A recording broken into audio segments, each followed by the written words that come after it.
আমার প্লেয়াররা যখন আপনাদের এখানে খেলতেছে হাফ টাইমের সময় এরা চিল্লাইয়ে চিল্লাইয়ে কইতেছে বাবা একটু পানি দেন পানি দেন, পানি দেয় না আর কি। তা আমি কইলাম আমি আমার প্লেয়ারে পানি চাইও না, এই বিশ্বনাথের নেতারা বেশিরভাগ এখনো ঠিক বলে পানি দিতে পারেন না, তোমার পানি দিবা কিনা। ঠিক সুমন ভাই, কথা শুনতে হবে। জনগণের ভোটে নির্বাচিত হয়েছে, তখন বুঝতে পারবেন কত ধানে কত চাল। আপনারা আপনারা শাহজালালের উত্তরাধিকার নাইলে আপনারা ওই লেগে তার বংশধর। আমরা সিলেটিরা আর যাই হোক সারা বাংলাদেশে যখন আমি কথা দিলাম বিশ্বনাথে এমন কোন রাস্তা থাকবে না।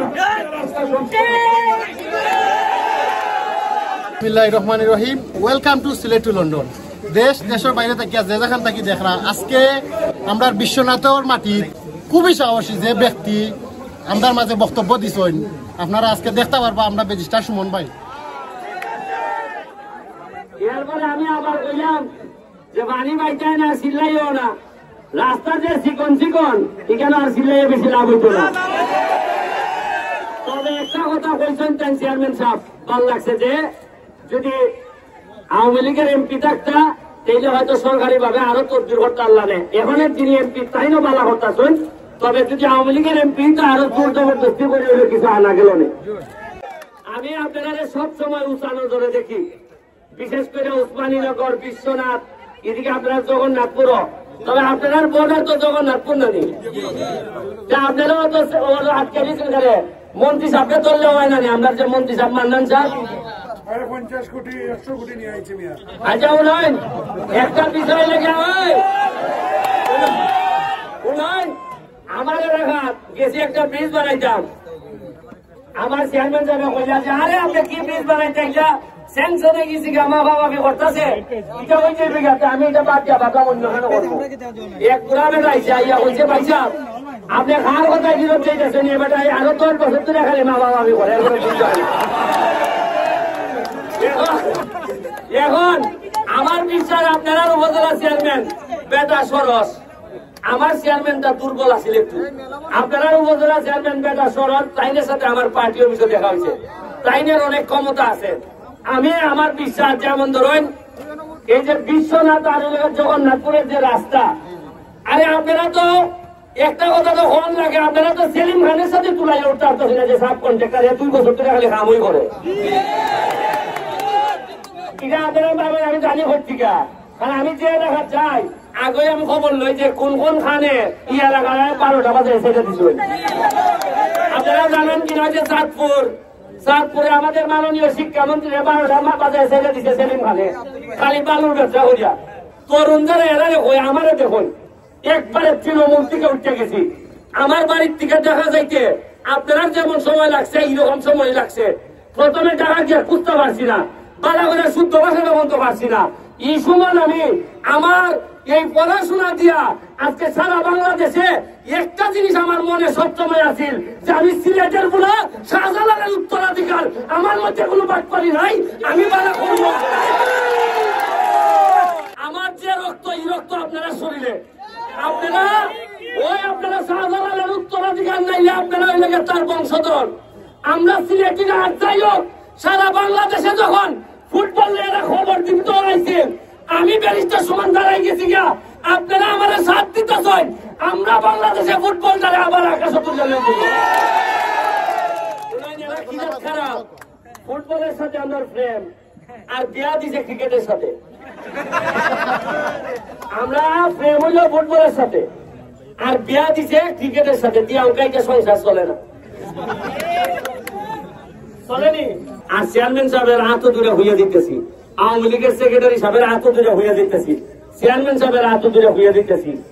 ইভা কিন্তু আমি রাস্তায় একটা জায়গা দেখলাম 2 গাছে চিবা দিয়া বলে সে বেটায় এই রাস্তাটাও মনে বাড়ি দাঁড়াই দিবে না।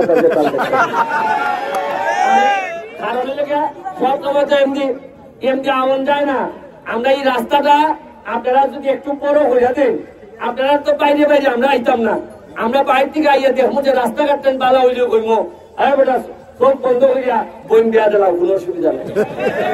আর আমার সৌভাগ্যবান হলা যে আমি মাত্র আইব পরিশেষে আপনার কাছে আবারও অনুরোধ জানাইয়া যে লাইন বাকি আছে অনেক কাজ হইতেছে দেখলাম এটা যদি একটু তদবির করে তাড়াতাড়ি হইয়া দিলেন তাহলে সবচেয়ে ভালো হইব।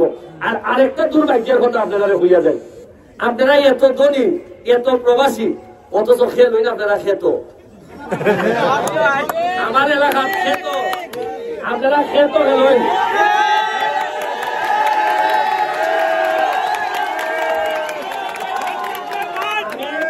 আমি এই বক্তব্যটা প্রবাসীদের জন্য রাখলাম। একটা মাঠ অন্তত যদি আপনারা বানান বালা মাঠ আমার এলাকার পয়সা গরিব হইতে পারে ইউনিয়নে 3-4টা হলে মাঠ আছে গাছের মাঠ আর ওনার যদি মাঠ না থাকে তাহলে কিন্তু ইয়াং সমাজ যে বাসাইতে আসতে এটা কিন্তু মত কেন্দ্রে ধরিয়ে লিখবো পড়ালেখা করবা। শেখ রাসেল স্টেডিয়াম ওয়ার শেষের পথে আর জানাইয়া একটা মাঠ আছে ঐতিহ্যবাহী একটা মাঠ জানাইয়া এটা 5000 দর্শক 2টা মাঠ আছে বিশ্বনাথ জায়গা আপনারা 2টা মাঠ আছে আপনার ইউনিয়ন কয়টা 8টা শেখ রাসেল যেটা স্টেডিয়াম এটা 17 হয় সবসময় 17 কয়ে আর এমনিতে বাপটা হে সাংঘাতিক 17 আর আপনারা যারা ইউনিয়ন যারা ইউনিয়নের জায়গায় তো একটা করে মাঠ যদি দেয় তার প্রবাসীদেরকে অনুরোধ করে দিতেছি আপনারা 8-10 জন মিললে একটা করে মাঠ দিলেন না সারা জীবন আপনার কথা আমরা মনে রাখবো।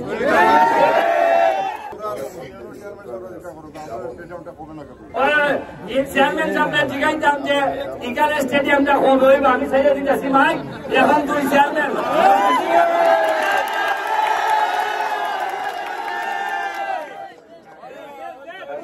আসলে আমরা যে সময় দর্শকরা আছে এখানে প্রচুর টাকার দাম মাঠ কিনার সরকারি কোনো জায়গা নেই অতির জায়গা নেই যার জন্য এখানে সমস্যা হচ্ছে গ্রাম বিশেষ করে এখানে বারানুবাগের পশ্চিমে বিভিন্ন জায়গায় গণবসতি এবং এখানে জায়গার প্রচুর দাম যার জন্য যে মাঠ করার মতো যত লন্ডনটা বলুক করার মতো সুযোগ নেই। আমরা 2টা মাঠ করতেছি পরবর্তীতে আমরা হয়তো দেখি সরকার তো চাচ্ছে প্রতি ইউনিয়নে মাঠ হবে আমরাও চেষ্টা করবো আপনার কথা রক্ষা করার চেষ্টা করবো আপনার জন্য লোক আমার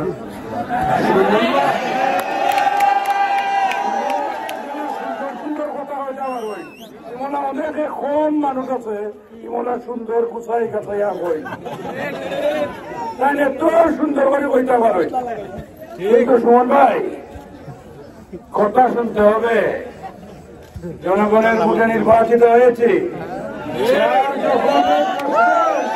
তখন বুঝতে পারবেন কত ধানে কত চাল।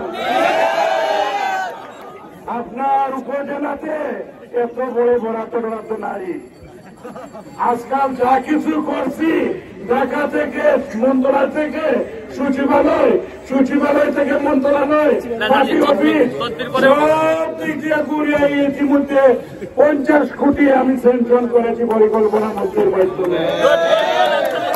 এটা শুধু পানি আর স্যানিটেশন এখানে পিছনে কাজ করছে এই ইউনিয়নেরই একজন ষড়যন্ত্র কাজ করছে বর্তমান এমপি মুখাফিজ ষড়যন্ত্র করছে। এটাতে যাচ্ছি না কাজ হচ্ছে বিশ্বনাথে চতুর্দিকে কাজ হচ্ছে আগামীতে আপনাকে কথা দিলাম আগামী দিনের ভিতরে যদি একটা রাস্তা